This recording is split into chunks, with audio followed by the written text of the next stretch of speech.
Lord. ప్రభు బిడ్డలైన మీ అందరికి కూడా నూతన మాసము మరియు నూతన దినము యొక్క ఈ 2025 సంవత్సరపు శుభాభివందనాలు తెలియపరుస్తున్నాను. ఈరోజు పరిశుద్ధ గ్రంథంలో నుంచి ఒక వాగ్దానం, కీర్తనలు 52:8 నేనైతే నా దేవుని మందిరంలో పచ్చని ఒలీవ చెట్టు వలె ఉన్నాను.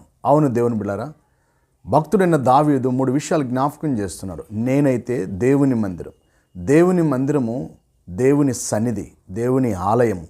అలాగనే పచ్చని అనేటువంటి పచ్చదనం, దీవెన, ఆశీర్వాదము, క్షేమం. ఒలివ చెట్టుకున్న దీర్ఘాయువు మరి ఏ చెట్టుకి లేవు ప్రపంచంలో. ఆయన బిడ్డలమైన మనము కూడా అలా ఉండాలని యేసయ్య కోరుతున్నాడు. ప్రార్థన. తండ్రి మీకు వందనాలు.